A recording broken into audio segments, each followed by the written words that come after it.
Before it's too late, you must reassess your entire concept of ownership. The philosopher that wrote this, his name is 50 Cent. This is his book.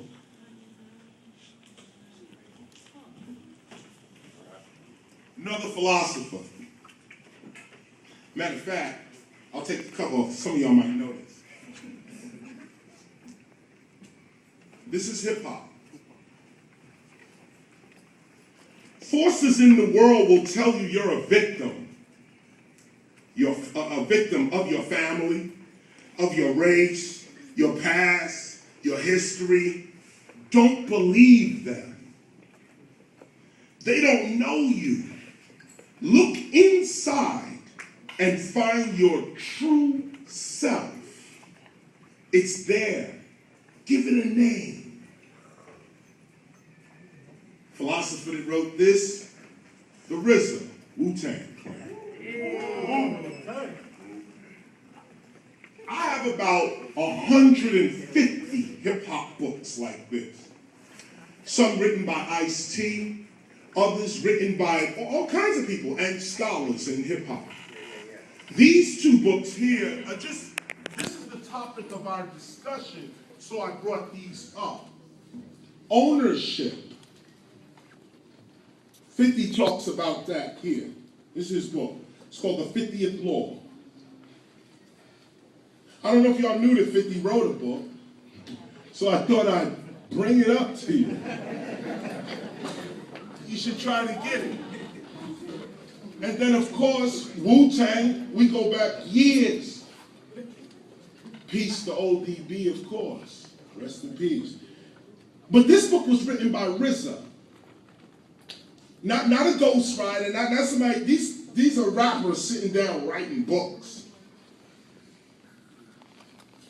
RZA says, don't believe what people tell you about your past, about your condition. RZA says, look within yourself, find the real you, and give it a name. Now let's talk about these two concepts right here. Ownership and give yourself a name. Find you and give you a name. Now, remember, we're discussing hip hop. We're not discussing rap. I will get into rap a little later on. We are discussing hip hop. What is hip hop? Hip hop is the behavior, the attitude, the character that creates rap, creates DJing, creates graffiti writing. I don't have graffiti writing. Yeah, I don't see it. Okay, right. Just gaze over here. You will see graffiti writing, and I'll tell you why these are out here as well. But this is what hip hop is. It is not graffiti writing. It is not rap. It is not DJing. It is not beatboxing. It is the attitude that produces these things, these events, these performances. So understand this first. Hip hop is a consciousness. Hip hop is a way to be. And from that way to be, we get rap, DJing, graffiti writing, breaking, beatboxing, etc. Now, why do we get these elements out of hip hop? These specific elements in hip hop are created, like hip hop is created like this because of the times in which hip hop was created. 1973 in the Bronx, there's a guy named Cool DJ Herc. Right here behind me. This is his face. Cool DJ Herc. This guy right here, remember this is art, so yeah. His real face doesn't have this like that. But this is his face, a very good likeness of him actually today, how he looks today. This guy right here, in 1973, wanted to do a party for his sister Cindy. His sister Cindy, 1973, Bronx. Actually, the address is 1520 Sedgwick Avenue in the Bronx. It was an apartment complex, a house, a tenement building, actually, with hundreds of people living in it. And Cindy asked her young brother, Kool Herc, to throw a party for her in the basement of 1520 Sedgwick Avenue. He agreed. But Kool Herc had a different way of presenting the music. First, he focused on James Brown. Many of you might not know who James Brown is, but you got Google. Find him. James Brown is the ultimate soul, R&B, funk, you name it. James Brown is king. You don't even speak of his name with other artists. We just say James Brown. Stop. Then we discuss everyone else. This man is extremely important to music, period. Find out who he is. But this same guy, James Brown, in his music, he used to have breaks in his music. He would sing for a minute, I want to bust the floor, I want to bust the floor. And then he would break and go 1, 2, 3, 4, hit it, boom, boom, bop, boom, boom, boom. And the beat would just come on. Now, what I'm mimicking is a record called Funky Drummer. And James Brown in this record, this was one of Kool Herc's staple records to play. This is the record, he used to just drop the needle on this record constantly. I'm going too fast when I say drop the needle. Let me back up. In 1973, a DJ, disc jockey, D.J. would play the record, or would grab a piece of vinyl, put it on the turntable, put the needle on the record, and then step away from the turntable. The record would play, the DJ, D.J. would either introduce the record, well, this is Love Me Tender by Elvis Presley, and then the record would play. Then at the end of the record, the DJ would come back and say, now that was Elvis Presley, Love Me Lonely, and then he'd put on another record. What Kool DJ Herc did was he would put the record on and then play with the record while it was playing. In 1973, this was unheard of.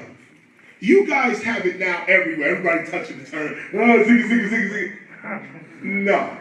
1973, there was only one guy doing this. If you could just take a moment and imagine one person with a James Brown record going to, well, first he started at the community center, and his parties got so big he had to go into the parks.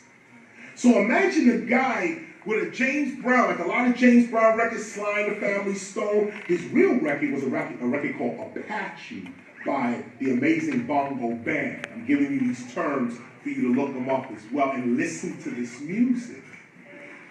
This guy here, Kool Herc, used to drop the breaks. Like, he wouldn't play James Brown's beginning.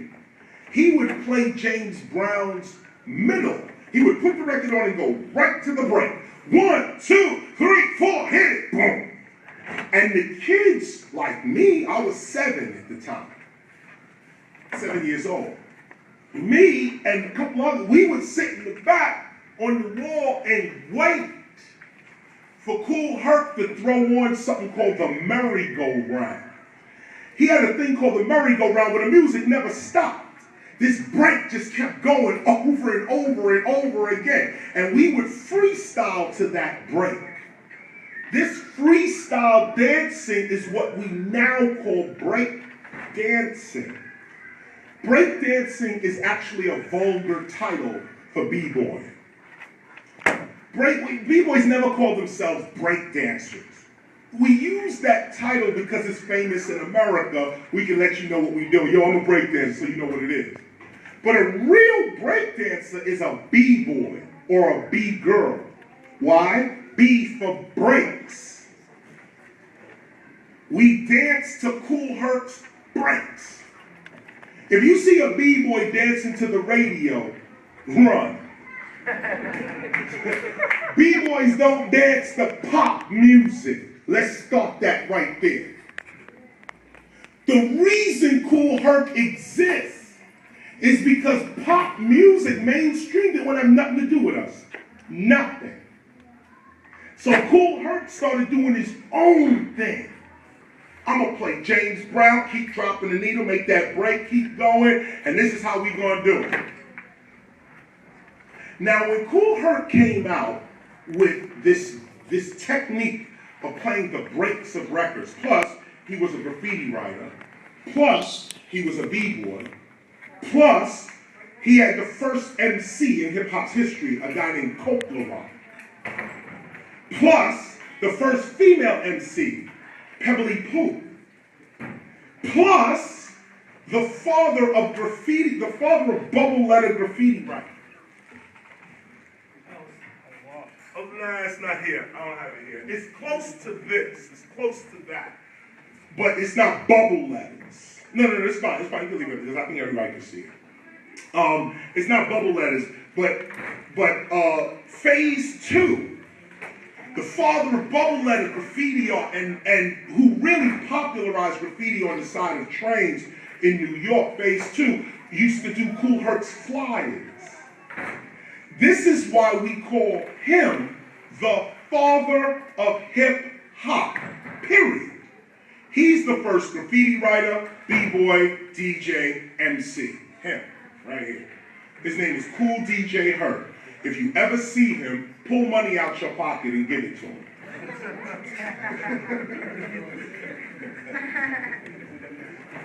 Anyway, from Kool Herc. Now keep in mind, let me just go back. We're talking about hip-hop, not rap. This is the story of hip-hop. Kool DJ Herc starts the whole thing off, 1973. By the way, his sister really started it by asking him to DJ for her. I'll get back to the feminine part of hip-hop in a minute. Women started hip-hop. Started it. This guy's sister, his older sister, is the one that supports him to this day. Her name is Cindy. These two started holding huge parties outside, where they weren't called parties, they were called jams. And they used to be in parks, outside in the park, any public park, there was a jam. Now, we used to go to the jams, b-boys, waiting for the breaks of Kool Herc. Graffiti writers coming with their black book to show other graffiti writers their piece. DJs coming to listen to Kool Herc to see what's going on, and MCs also there. This was original hip-hop. Original. What happened? 1973 was also the heroin era. Bigger even than heroin is today. In the 70s, it was out of control. The Vietnam War was bubbling. It was okay. Nixon was president. The scandals in government, in social institutions was just rife. Like, you couldn't go anywhere. You got to imagine this. You guys don't live this way right now. In 1973, in the United States of America, the government was at war with its citizens. Stop here.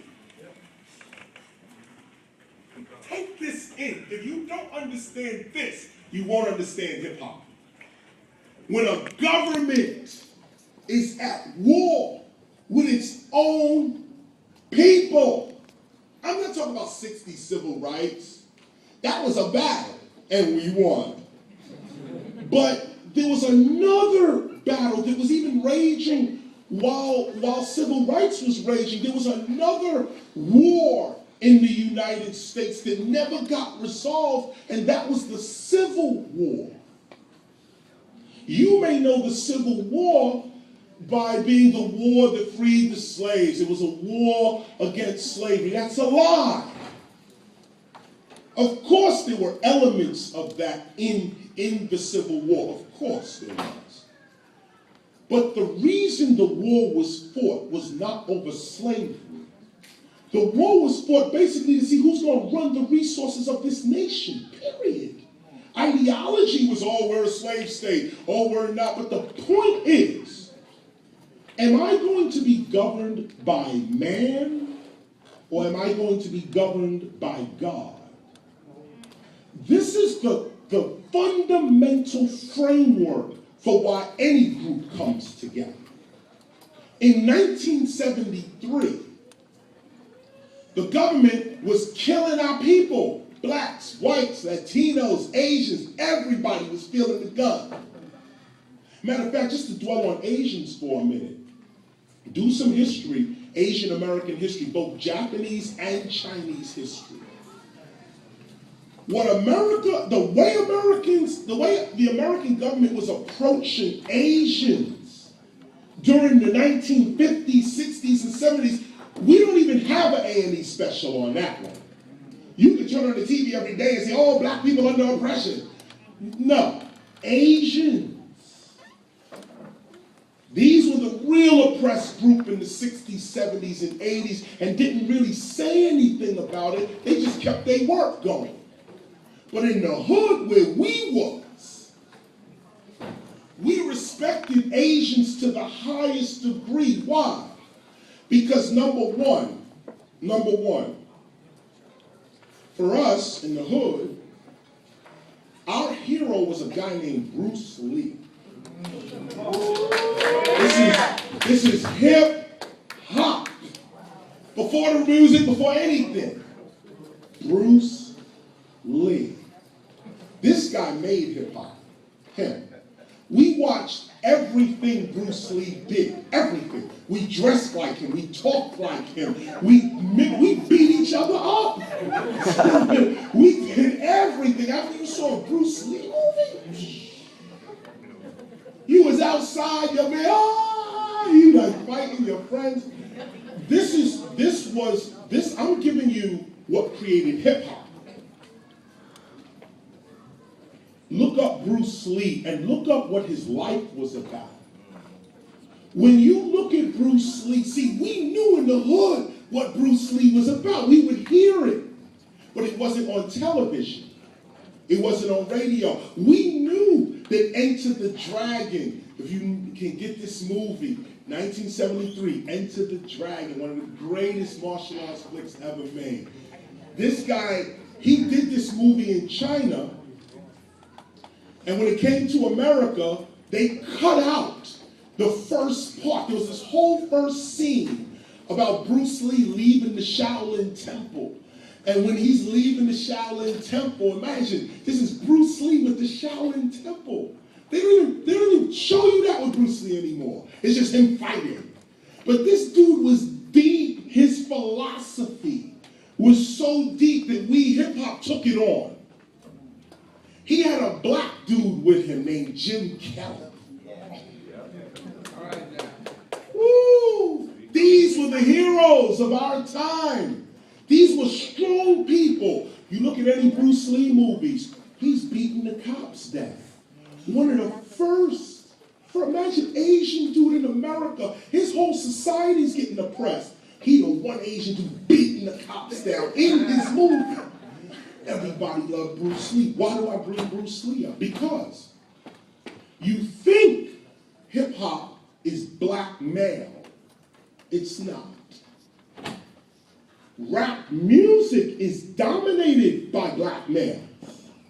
Hip-hop is not. Hip-hop doesn't even know what race is. Hip-hop doesn't know what class is. Hip-hop doesn't know what religion is. Hip-hop doesn't know all that. All hip-hop knows is, yo, spit your rhyme. But I'm white. Yo, spit your rhyme. But I'm black. I want to see your excellence right now. This is what hip-hop is about. This is hip-hop. I don't care about what you look like. What is your self-expression? There's only one other prophet that came to the United States that used to speak like this. His name was Dr. Martin Luther King Jr. He came and did a famous speech called the I Have a Dream speech. This is another creation of hip-hop. The I Have a Dream speech created us. Dr. King called us into existence. Dr. King said, one day, my girls, my children, he said, one day my children are going to live in a nation where they're not going to be judged by the color of their skin, but by the content of their character. You don't see that nowhere in the world but in hip-hop. Take a moment and think about it. All right. Okay, now we're back. Nowhere on the globe, on the whole globe, planet, nowhere on the planet do you see a group of people respecting each other, not based on race, but based on personal character. No ethnicity on earth is practicing that. None. The only international culture that mimics the I Have a Dream speech is hip hop. That's it. Now, go forward. When did he give the speech? 1963. Dr. King said in 1963, matter of fact, hold on, let me bring the evidence.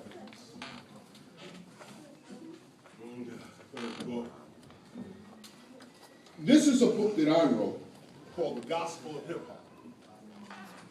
This book here is a spiritual document, and if you could get it, I may give a few copies out, but this right here is, this book here talks about the origins of hip hop. I'm not getting deep into it here now. I'm just giving you what hip hop really is and how you could use it in your life after you leave here.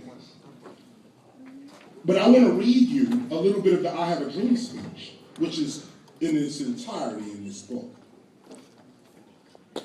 But this is what I want to do. I'm just going to skip through some stuff. I underlined some things. I just want to run through. This is the I Have a Dream speech, okay? Dr. Martin Luther King Jr. He starts off by saying, I am happy to join with you today in what will go down in history as the greatest demonstration for freedom in the history of our nation. I am happy to join with you today, 50 years ago, a great American in whose symbol shadow we stand today. He was talking about Abraham Lincoln. They were standing in front of Abraham Lincoln. Remember I talked about the Civil War, about this is not just about slavery. This is about who governs you. Who are you going to be governed by a force, a military force, or are you going to be governed by God, meaning yourself?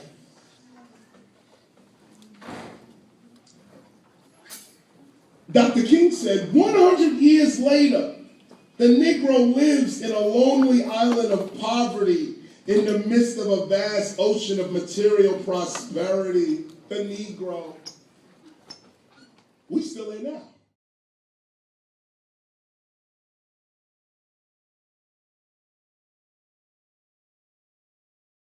Owes us a check, and they gave us the check and it bounced. He said this note was the promise that all men, yes, black men as well as white men, would be guaranteed. The check is freedom and justice. This is the check. This is the value.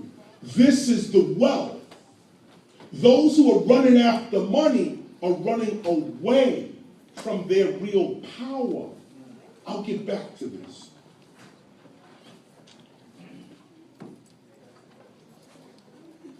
Right here. In the process of gaining our rightful place, we must not be guilty of wrongful deeds. Man. We must forever conduct our struggle on the high plane of dignity and discipline. Man. Here's the hip-hop part. So let freedom ring from the prodigious hilltops of New Hampshire. Let freedom ring from the mighty mountains of New York. Let freedom ring from the heightening Alleghenies of Pennsylvania. Let freedom ring from the snow-capped Rockies of Colorado. Let freedom ring from the slopes of California. Let freedom ring from Stone Mountain, Georgia. Let freedom ring from Lookout Mountain, Tennessee. Let freedom ring from every hill, molehill of Mississippi and every mountainside. Let freedom ring. Now, this was said in 1963. Here's why I call it hip-hop.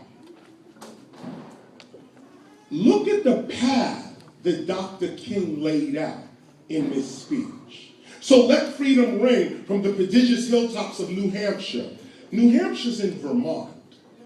Not only is my DJ from, he's not from Vermont, but he went to Vermont State University, DJ Scott LaRock, but in spiritual language, all journeys start from on high in the mountains.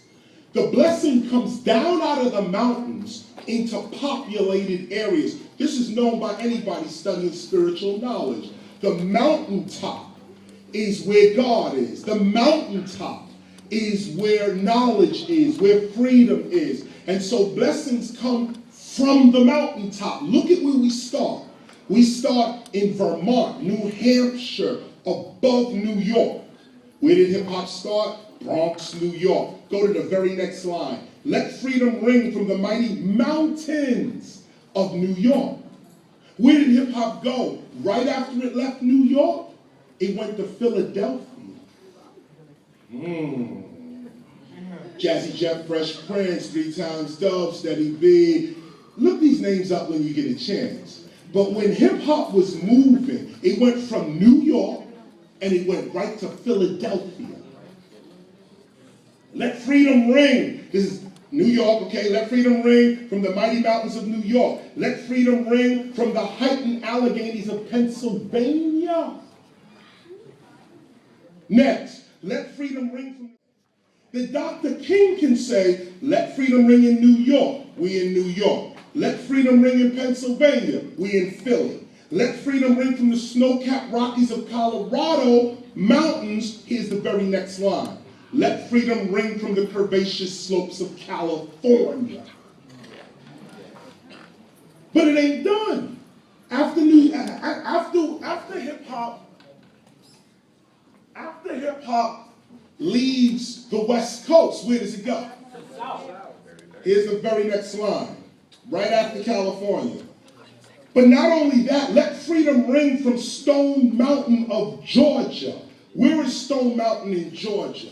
Atlanta. Where did hip-hop go right after it left the West? It went right to the ATL. Why is it here? Let freedom ring from Lookout Mountain of Tennessee. I'm not going to get into everybody. Actually, after the South blew up, all these regions blew up. Mississippi, Florida, South Carolina, everybody started coming up out the South and out the southern, that eastern southern region there. Why do I point this out? Get the speech for yourself. You got it. Google. I'm reading a book. You can get the same speech, but this is the point here. I'm talking to you about hip-hop, hip-hop's creation. Dr. King called us into existence. He laid out our entire path right here in 1963. You can't take things like this lightly. If you are part of a culture, you got to connect yourself to the divinity that started that culture. If you don't know your divine rights, then the world can do whatever it wants with you. And understand, look what I just said. If you don't understand your divine rights, the world will do whatever it wants with you.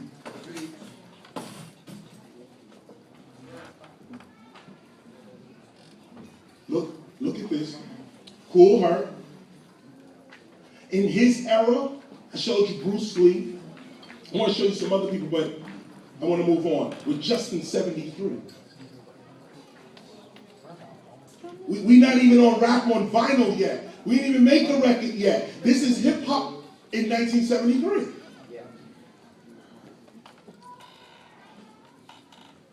Dr. King called us out in 63 and said, and this is why I also say why Dr. King called us out. Because the I Have a Dream speech was not for 1963. The I Have a Dream speech was for now. The I Have a Dream speech was a future speech. Dr. King would say, one day. The whole speech was, I have a dream.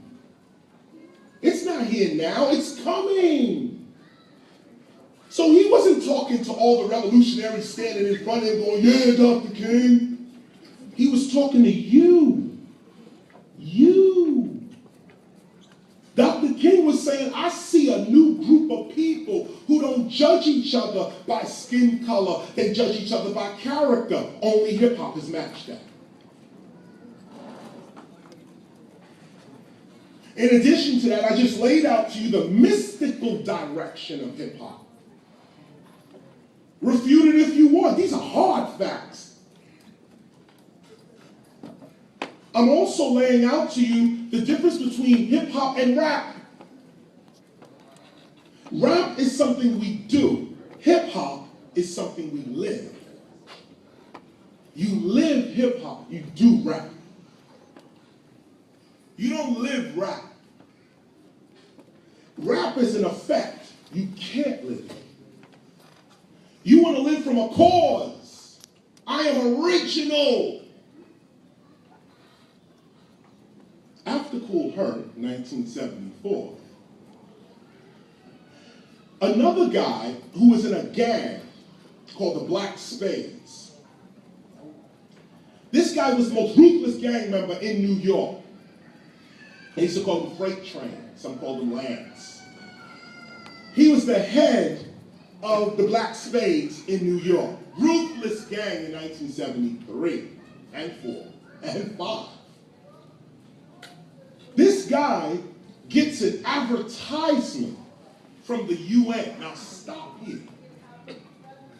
Gang member, leader of the Black Spades in New York, gets an invitation from the UN to join a writing contest. I gotta go slow.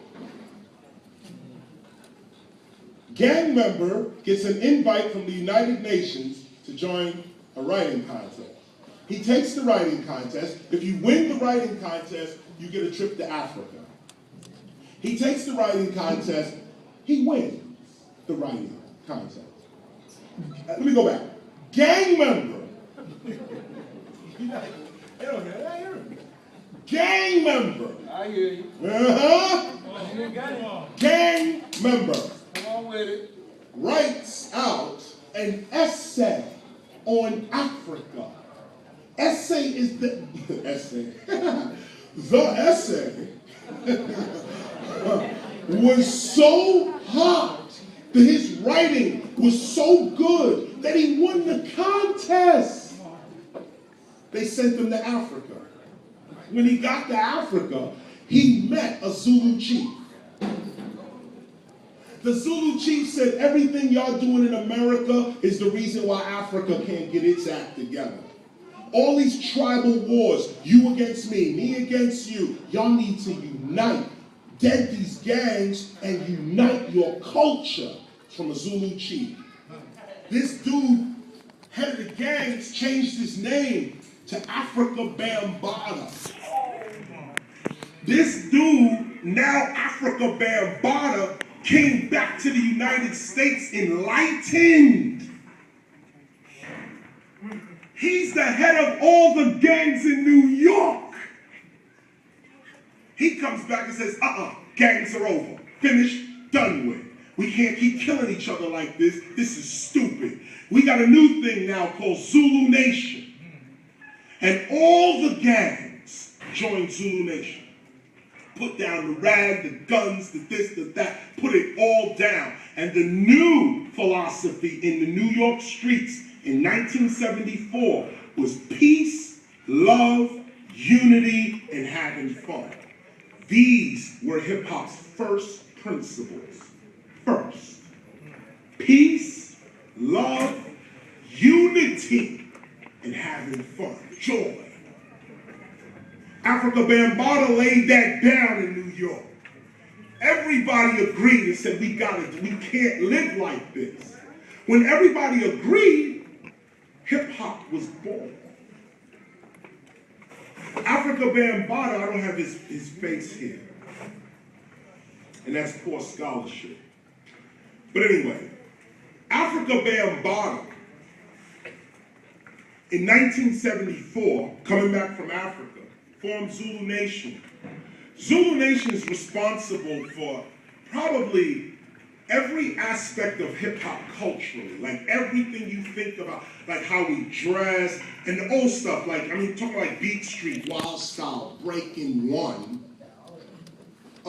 Style Wars, the style of dress, the pursuit of knowledge, the pursuit of excellence and skill, all that's Africa Bambaataa Zulu Nation. 1976, a certified electrician is walking through the Bronx, through garbage. And what he's thinking about coming home from work is, how do I make Kool Herc's breaks, his needle dropping, how do I make that seamless? Like the party, because Kool Herc had to drop the needle, he had to break up the party to keep the break going. But this electrician, certified electrician, was rummaging through the garbage and picked up a mic toggle switch, an on and off switch.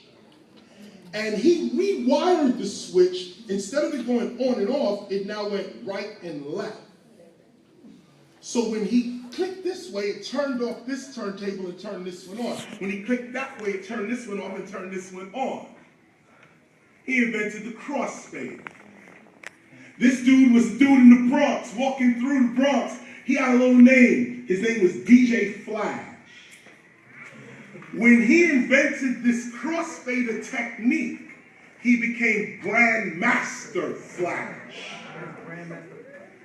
This dude came out, and everything had to change. Grandmaster Flash came out, and he had a student called Grand Wizard Theodore. And Grandmaster Flash would cut records. His favorite record was a record called Good Times by Chic. And Good Times had a break in it. And Grandmaster Flash would cut this break. And I can't describe it. It has to be done. But you would see how Grandmaster Flash would now be able to keep the party seamlessly going. Music never stops. There's no breakage in the music, nothing. As a matter of fact, not only are we going to play with the record while it spins, we're going to stop it, bring it back, bring it in where we want it to, spin it back, take it off, turn it over. This was unheard of. Now you got to keep this in mind, because you guys get DJing every day, all day, iPod, internet. Everybody's a DJ. Yeah. But I'm talking about a time, now if you can imagine, when one person was able to cut and scratch. Do you know the power that person had? Imagine being the only one who knows how to cut and scratch. And everywhere you go, they like, can I see that again? And you're like, certainly. Yeah. Good time, good time. You cutting it up. And now here's the trick. These inventions, hip-hop itself, breaking, MCing, graffiti art, DJing, the principles that held us together, peace, love, unity, having fun, Grandmaster Flash coming in and bringing technology to us. All of that, still did not rap still doesn't exist yet. I'm in 1976. Dudes is rapping, but it's not called rap. It's called MCing. It's called EMCEEIN. Rap didn't exist yet. We was in the streets MCing. What did that mean? That meant that, first of all, to even touch the mic, I had to have respect. Yeah.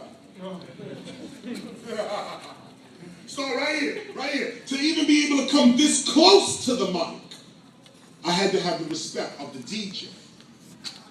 In the beginning, the DJ controlled everything because Kool Herc started everything.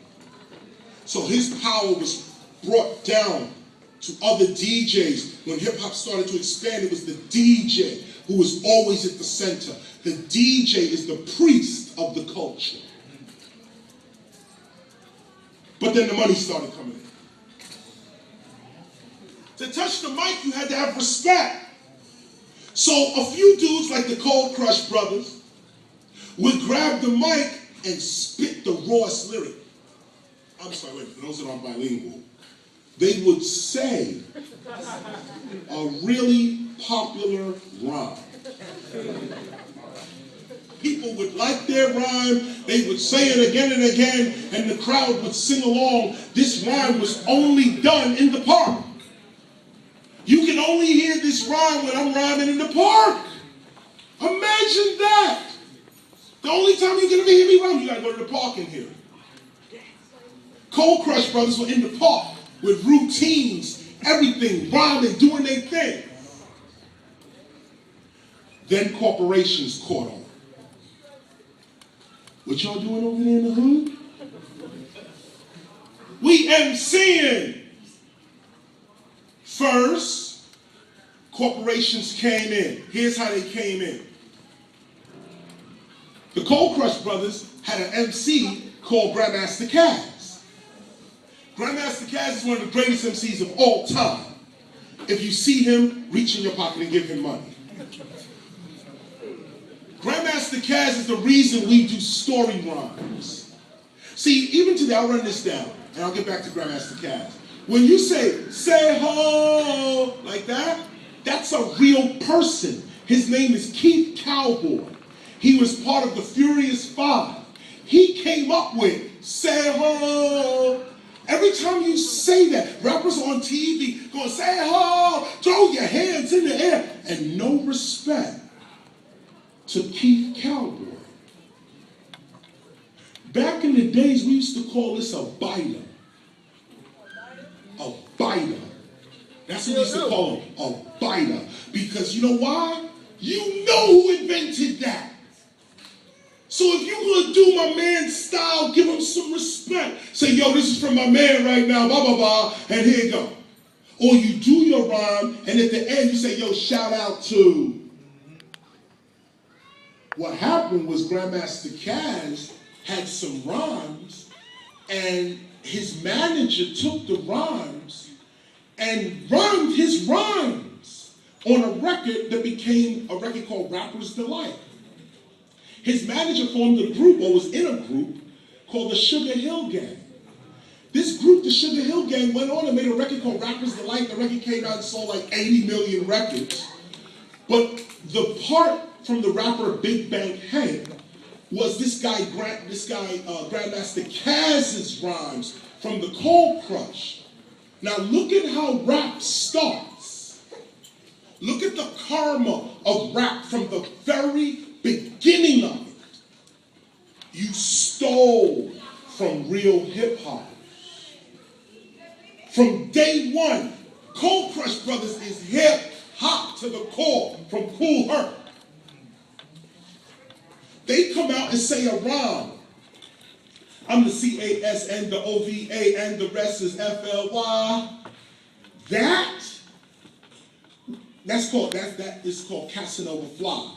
The guy, Big Bank Hank in Rapper's Delight says, I'm the COS and the OVA and the rest is FLY. I'm Casanova Fly. See, I go by the name of the doctor, and these reasons I tell you why. That was not even his rhyme. His name is Big Bang Hank. He actually said that rhyme so fast and so ignorantly that he said Grandmaster Caz's name in the rhyme. Grandmaster Caz is called Caz because they called him Casanova. Casanova Fly. He used to call himself Casanova Fly. So when Big Bang Hank comes up and go, I'm the C-A-S-N, the O-V-A-N, the rest is F-L-Y, he's doing Caz's rhymes. He's biting. Never gave the man credit. The record sold 10 million. Caz didn't get a dime. This is how rap begins. So Rapper's Delight comes out. And everybody buys it. And everyone says, oh, America, guess what? America, we love you. We gonna rock and roll and so. All that. Now corporations are involved.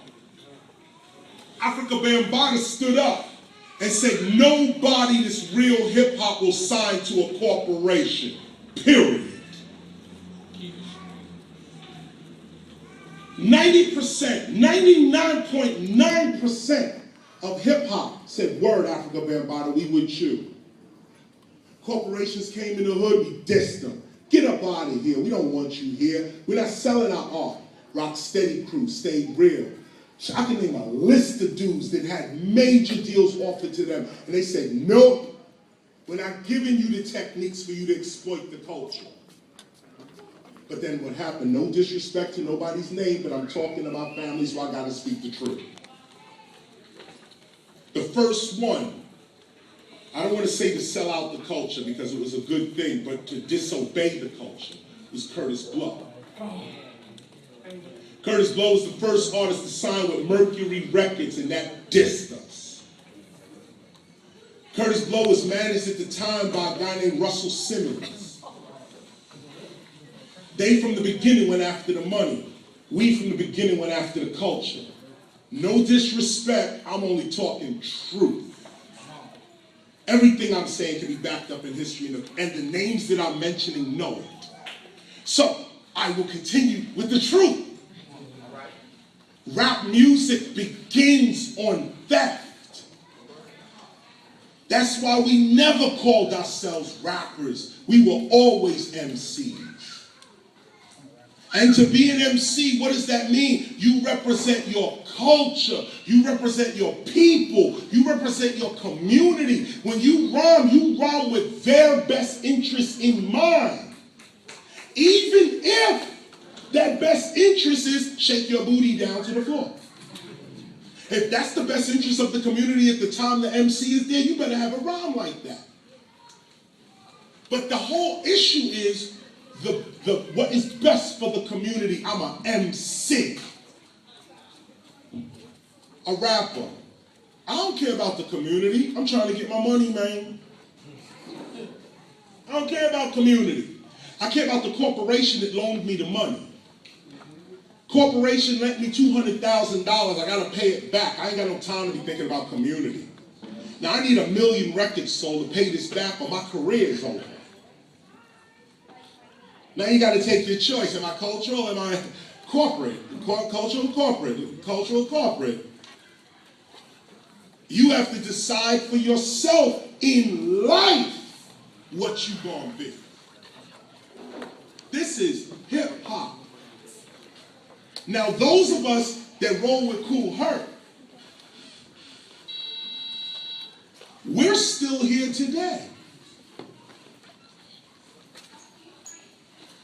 Those who rolled with the corporations only lasted a year.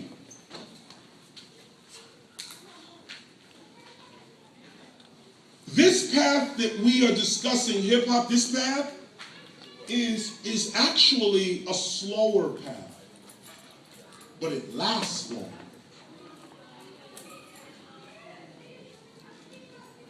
Where's the money at in hip-hop?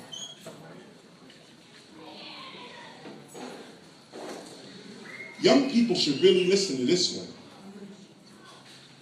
We don't survive on corporate. We have contracts with corporations all the time because when you're the best at what you do, they come around.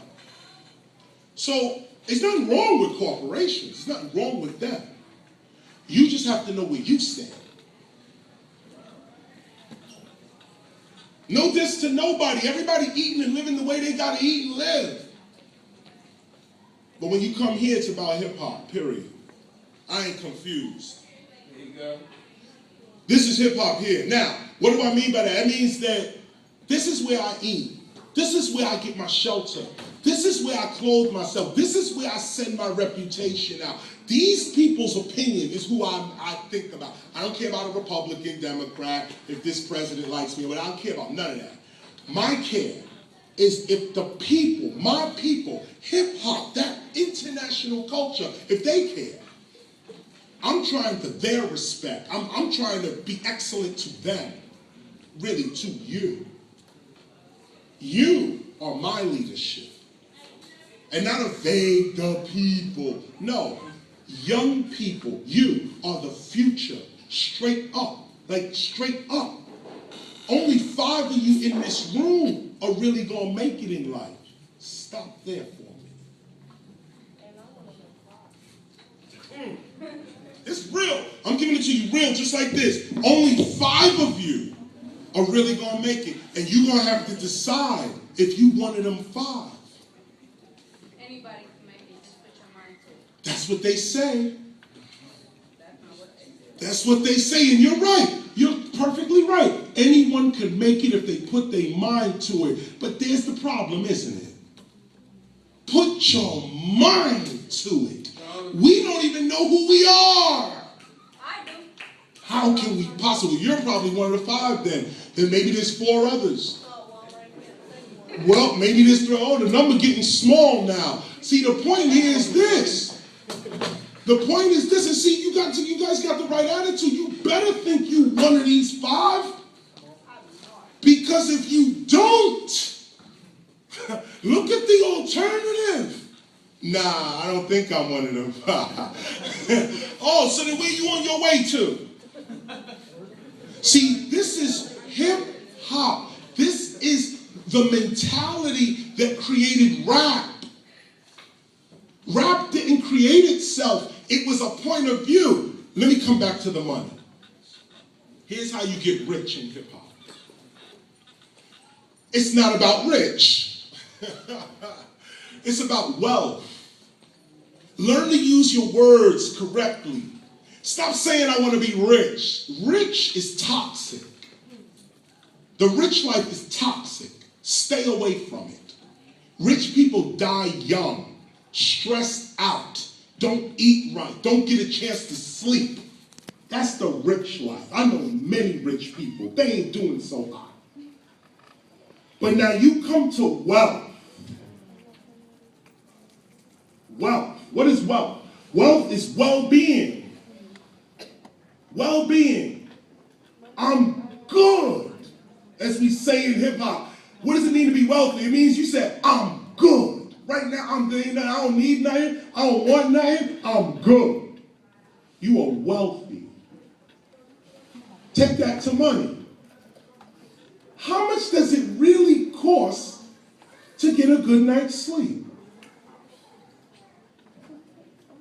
How much does it really cost to read a book? There's an old saying that we don't say anymore, but I'll say it now. The best things in life are free.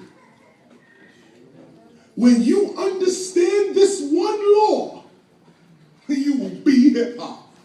Because this is how we survive all these corporations, all these biters, frauds, whack rappers, battles, all of them. You know my style in battle. I'm ready for these dudes. There's no, look, my point,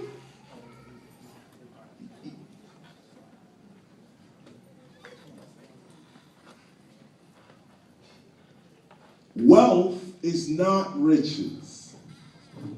Wealth means you are good, well-being, you're at peace.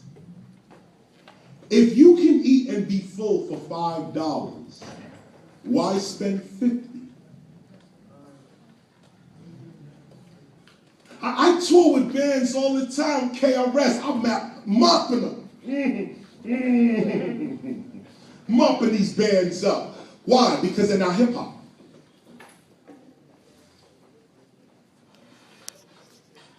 We go on tour with the biggest names, dudes selling platinum records.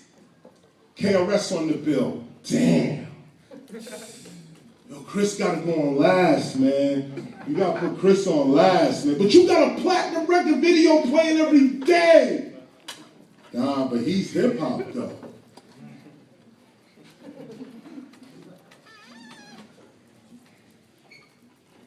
On tour, I stay at the Holiday Inn, Comfort Inn.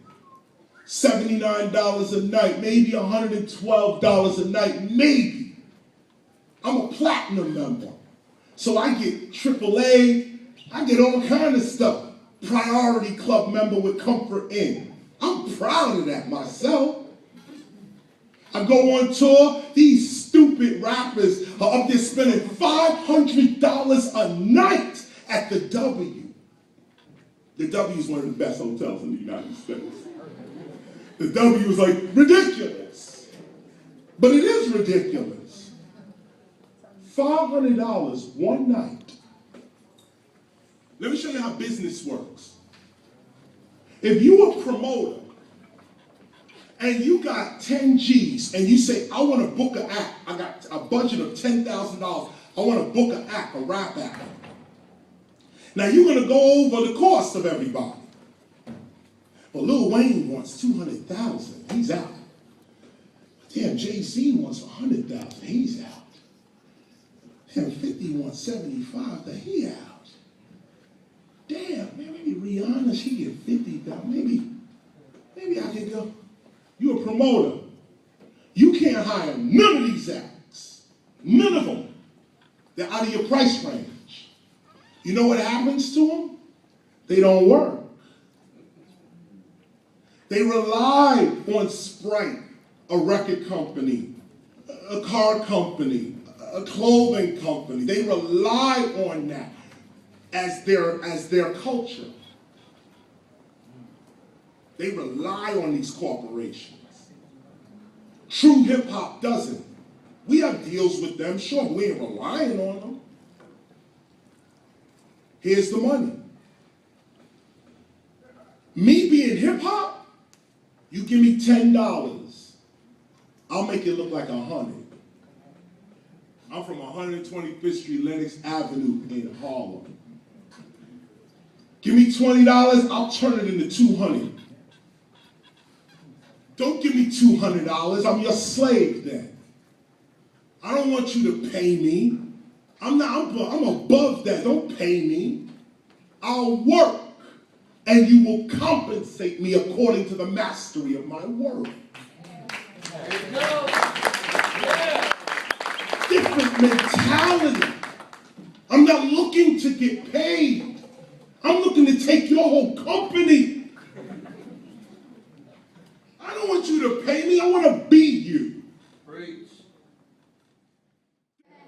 I'm from the hood. You don't tell nobody you got money.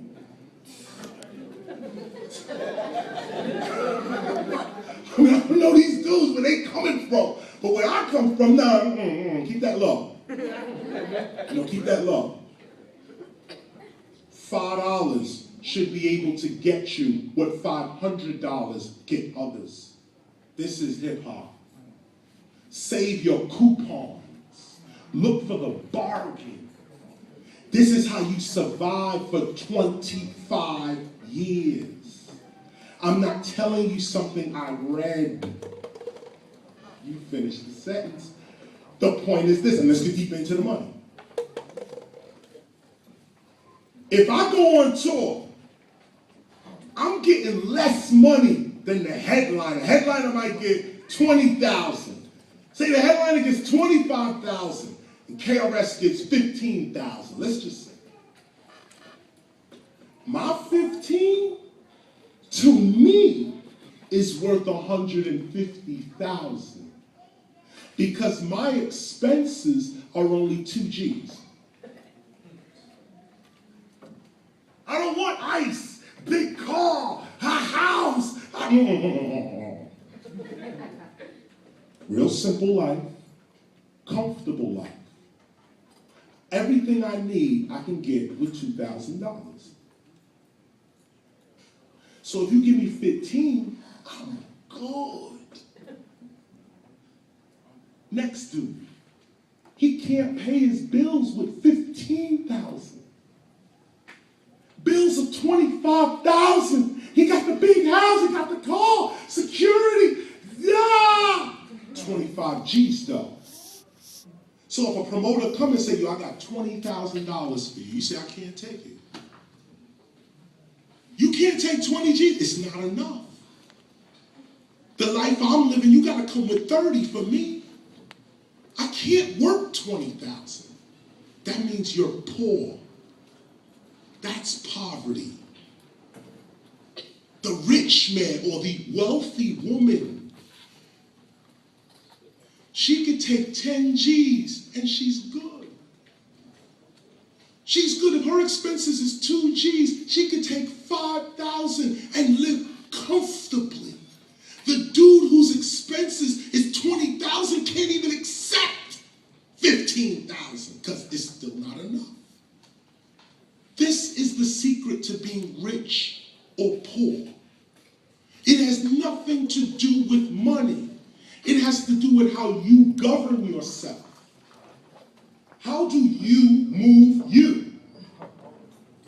How do you move you? If you're not satisfied with a little, you won't be satisfied with a lot. If you're satisfied with a little, you'll be satisfied with a lot. I sleep good every night. Why? Because what I wanted when I was 14, that's when I left home. I was 14, I told my mother I was going to be an MC, and I left. And here I am.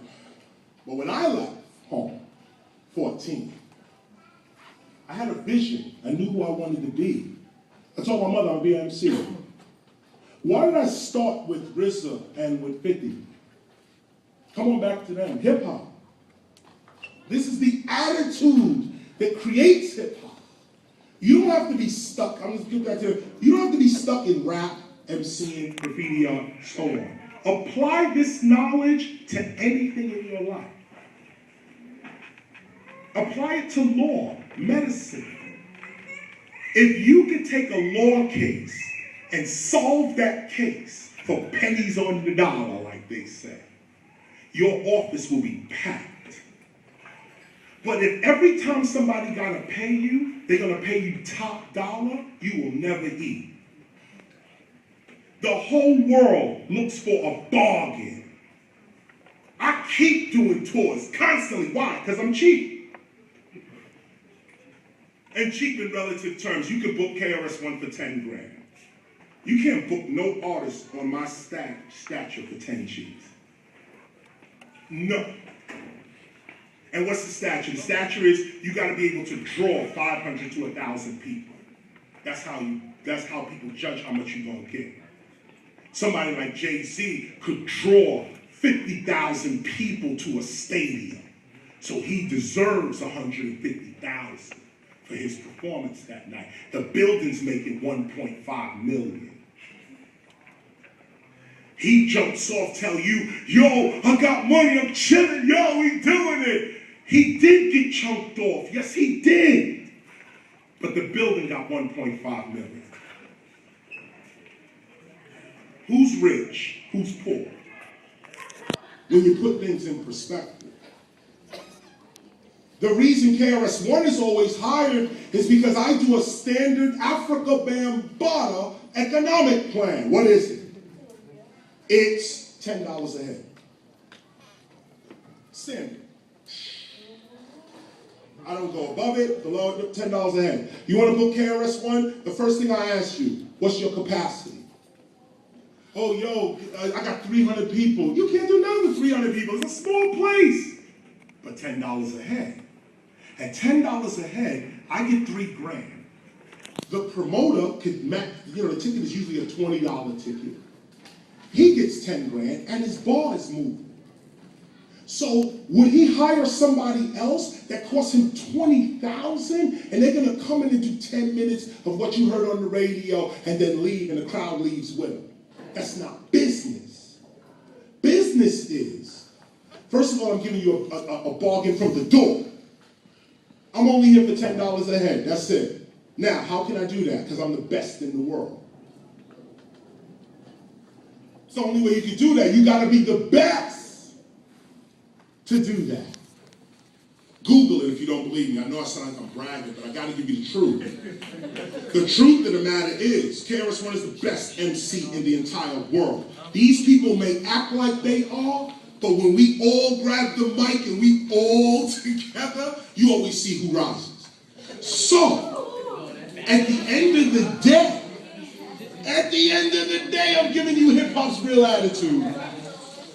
Here's where the money is. The money is you are excellent at what you do, and then you give it away for cheap. This way, okay, I'll go forward. I said it already. Those that have ears to hear it. Here's another technique, and this is coming to our close. I want to come back to Biggie, and to 50 and RZA, because this is the end of it right here. The money. Remember what I just told you.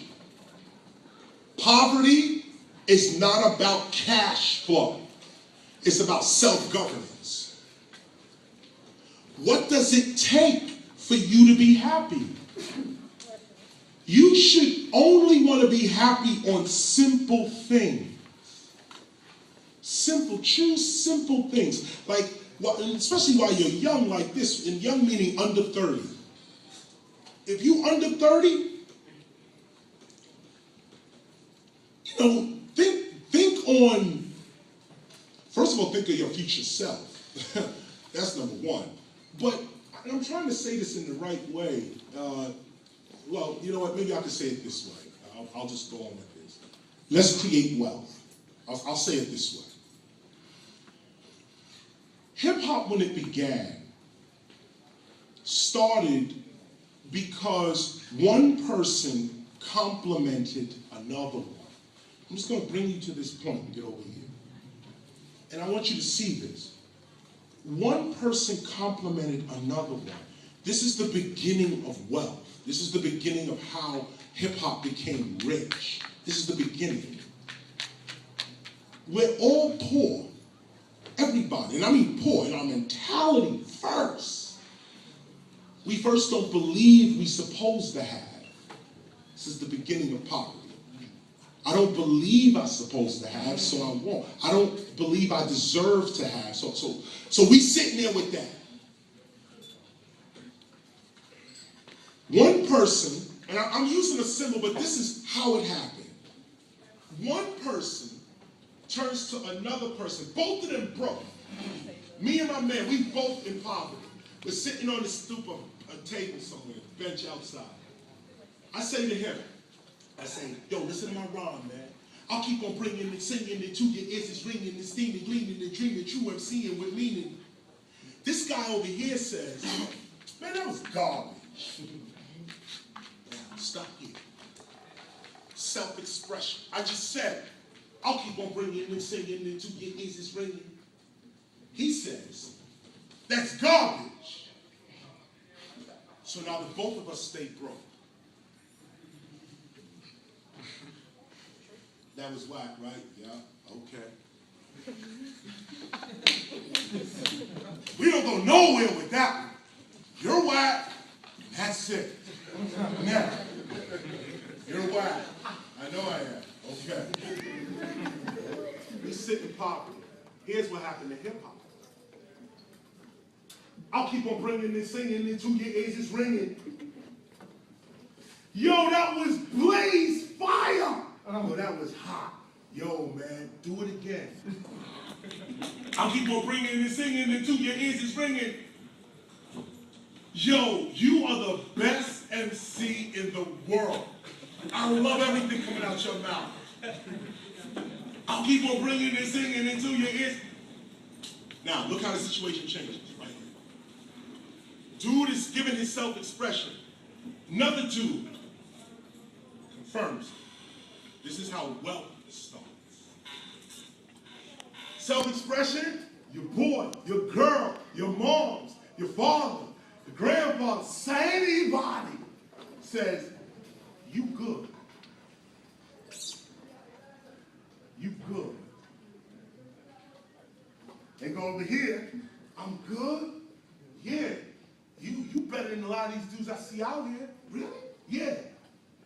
Now, whether this dude believes it or not is irrelevant, okay? I can still be like, man, that rhyme was, I think I need to rewrite it. You know what a real power is? It's in this thing over here. You the best. Yo, you hot. Yo, you excellent. Oh, man, you the best. This dude walks down the street. Yo, you know what? My man right here is the best. My man right here is the one. Yo, you should hear my man. Yo, one thing you notice with hip-hop, different from every other genre of music, hip-hop always brings its friends with it. You don't see that in R&B. You can hear about it if you read like the biographies and see what actually transpired in the studio. A lot of friendship there. R&B, gospel, jazz, all that. But with hip-hop, it is a known fact.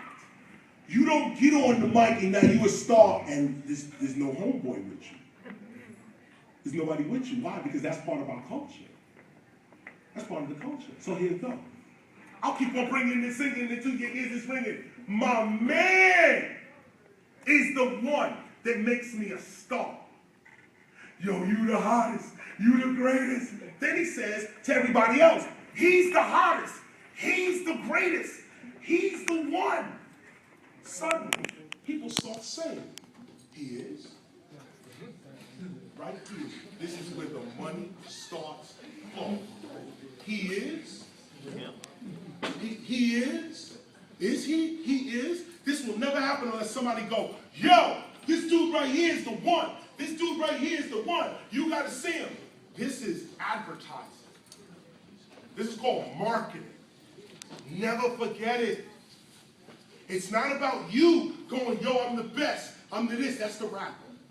I'm the best. I'm the greatest. I'm the doc. The MC. Your man says it. Your mouth is shut. Your man says, yo, you the best. He's the best. That's the best. Once you get that confirmation from your man, your girl, whatever it is, everyone else has to believe in you. You just created a reality. And you have to, once you create this reality, you gotta live it out. Once you create this reality, you gotta live it out. Your man says you're the greatest. You say, okay, that rhyme was dope, I'm gonna be the greatest. Your man says to everybody else, he's the greatest. Everyone else starts to say, well, let me see if he's the greatest. That idea of let me see, you charge on it right there. Let me see, that's the fly. Yo, this dude is the greatest ever. Let me see. Today you can go online and see that killed our money. Killed our money. Back in the days when you could only hear about me and I could rhyme and you never saw me, money was piled up. You had to come see this guy on a black piece of vinyl. There was no face, there was nothing. You'd be lucky to get an album cover with a picture on it. You could see the guy like that. Now today, graphics is everywhere.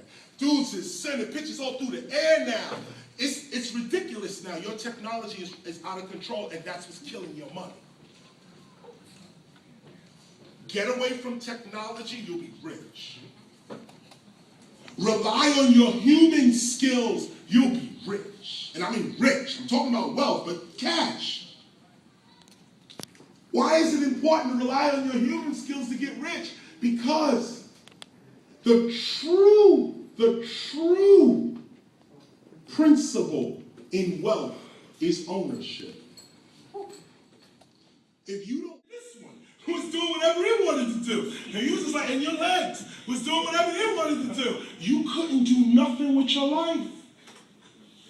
But this is the condition that we live in every day. Your hands, your feet is your mind. You allow your mind to go like this. Ah! And then you want to be rich. No, you can be rich overnight. Just go, mind, get over here. Now, what's the mind's problem? Cravings, temptations, desires, wants, temptations, desires. You like this all day, but you want to grab this. The only way to grab this is to get control of this. Get control of this. Stop moving this. Get up here and grab it. This is a mental exercise. This is what your mind does. It's all over the place. Focus your mind. Once you focus your mind, the money will follow. It's not the other way around. When I get money, I'll be focused. No. It's the other way around. When I get focused, I get money. Focus. Figure out who you really are and name it. This is wisdom. RZA. RZA says, find out first who you really are. That's the first thing. And what does he mean by that? You're not your name. Your character. Save that for questions. I want to get to that. There's a difference between character and personality. When you hear character, which is the center. There's a character that goes with you getting rich. Number one, do you own yourself? You gotta own yourself. How do you own yourself? Name yourself. This is the beginning. How do you own you? Name you. Right now, your parents named you, or if some of you, your parents have named you, and you have that name, and that's good. So it's a healthy, honorable name when your parents give you a name. But they give you their vibration as well. Part of it you want, part of it you don't want. You, the son or daughter, has to be better than the parent. If you are not better than your parents, you won't be rich. Take a moment, take it in. If you are not better than your parents, not along with them, I love my dad, blah, blah, no. If you are not better than that, a better character, more discipline, more knowledge, more skill, you won't be rich. There's only two types of rich people, those who are given by their parents and those who have succeeded their parents. Take your pick. If your parents are rich enough to give you, then fine, there it is. You're blessed in that category. But most of us don't have parents that can just give us. So you gotta do better than your parents. This is the beginning of owning yourself. If you are not better than your parents, you are a burden to them. If you are not better than your parents, you are a burden to them. You are killing your mother and father if you are not striving to be better than them. And not better in an egotistical way. You can never be better than your dad or your mom's, really. But to strive for that excellence and maybe even achieve it. When your mom's or your dad comes back and say, damn, I never knew it like this. That's a mystical respect. That's an ancient respect that people don't have no more because families are broken up. A real respect when a father touches his son or daughter and blesses them. That's how you get rich. When you have your parents' blessings, you are protected in life. Life. Life is not material. Life is not money. Life is circumstances and situations. How do you control circumstances and situations? How could you control a situation? It starts with your name. What you call yourself is what you draw to yourself. Don't name your album Criminal Minded if you don't want your DJ to get shot. Don't name your album Ready to Die if you're not ready to. What you call yourself is what you draw to yourself. So most parents, they just name their kids either after themselves, a loved one, something like that, and that's all good. But when you want to decide now to own yourself, you can even have this discussion with your parents and say, Dad, Mom, listen, I'm trying to come up with a new identity. I need a name for a new identity. And why is this important? Because what you call yourself is how circumstances and situations are going to respond to you. What you call life is how it responds to you. So if you say, I'm a murder dude on the block, my name is Murder, you know what's coming for you. And hip-hop has a long history. Our history is blatant, out in the open for the whole world to see. What happens when you want to be a gangster? And still, young kids still twisted up in their head, still watching the latest video. I'm a gangster. I got the chopper in the back. Really? Really? You driving around with a chopper?